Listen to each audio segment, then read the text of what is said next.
নমস্কার বন্ধুরা, welcome to মিত্রাস garden. আজকে আমি আপনাদের সঙ্গে শেয়ার করতে চলেছি লঙ্কা গাছের রোপণ পদ্ধতি। আমরা কিভাবে লঙ্কা গাছকে পটে বা গ্রো ব্যাগে বসাতে পারি। এমনকি আপনাদের বাড়িতে বাগান থাকলে আপনারা মাটিতেও করতে পারেন। মাটিতে করতে হলে লঙ্কা গাছে সেরকম কোনো পরিচর্যা নেই, গোবর সার দিয়েই বসিয়ে দিতে পারেন। বাগানে লঙ্কা গাছ বসানোর জন্য সেরকম কিছু প্রয়োজন হবে না, মাটিটা একটু সারযুক্ত হলেই চলবে। কিন্তু আমরা যখন গ্রো ব্যাগ বা মাটির টবে লঙ্কা গাছ লাগাবো তখন কিছুটা যত্নের প্রয়োজন হয়। কিন্তু আমি দেখেছি যে গাছের আপনি বেশি যত্ন করবেন সে গাছটি ভালো করে ফল বা ফুল দেয় না। কিন্তু এই গ্রো ব্যাগে লাগানোর জন্য আমরা এখানে নিয়েছি নর্মাল গার্ডেন সয়েল, একটু বালিযুক্ত গার্ডেন সয়েল আছে। আপনাদের কাছে যদি নর্মাল এঁটেল মাটি থাকে আপনারা কিছুটা পরিমাণ মোটা দানা বালি কিংবা নদীর বা সাদা বালি মিশিয়ে নিতে পারেন। ভার্মি কম্পোস্টের বদলে আপনারা 1 বছরের পচা পুরনো গোবর সারও নিতে পারেন। এমনকি গোবর সারটিকে শুকনো করে গুঁড়ো করে নিতে পারেন। আর ফাঙ্গিসাইড হিসাবে নিয়েছি হলুদ গুঁড়ো। আপনাদের কাছে বাজারের ফাঙ্গিসাইড থাকলে সেটা আপনারা ইউজ করতে পারেন। এখন আমি আপনাদেরকে দেখাবো কিভাবে লঙ্কা গাছটি মাটি তৈরি করবেন। আমি এখানে 60% নিয়েছি গার্ডেন সয়েল বালিযুক্ত মাটি এবং নিয়েছি 40% ভার্মি কম্পোস্ট বা আপনারা গোবর সারও ইউজ করতে পারেন, আর কিছুটা পরিমাণ হলুদ গুঁড়ো। এখন আমরা মাটিটাকে ভালোভাবে মিশিয়ে নেব।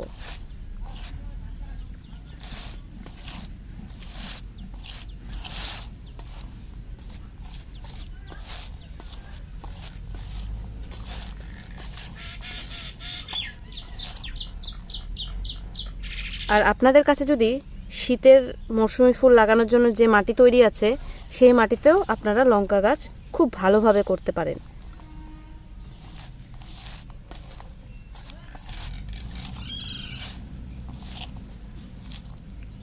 মাটিটা আমরা ভালো করে মিশিয়ে নিলাম। এখন আমি যেহেতু গ্রো ব্যাগে লাগাবো, আপনাদের সাথে আমি শেয়ার করেছিলাম কিভাবে ডেলিভারি ব্যাগ বা শপিং ব্যাগ দিয়ে গ্রো ব্যাগ তৈরি করতে হয়। সেই গ্রো ব্যাগগুলোই ইউজ করছি।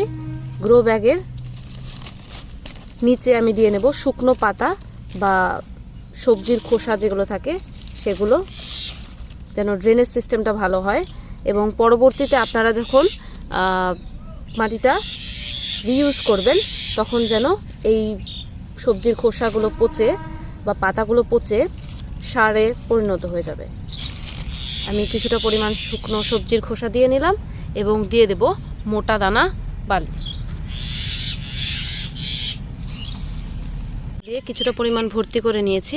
এখন যে মাটিটা আমরা তৈরি করলাম সেই মাটিটা দিয়ে আর অর্ধেকটা টব ভর্তি করে নেব।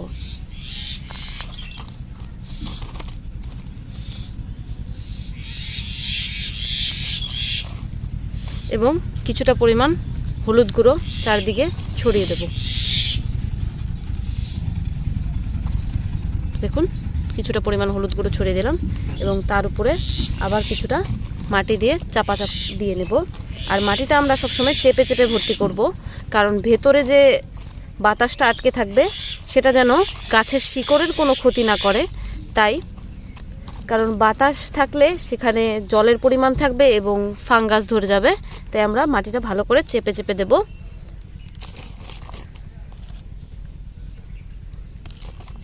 এবং গ্রো ব্যাগটা ভালো করে ভর্তি করে নেব।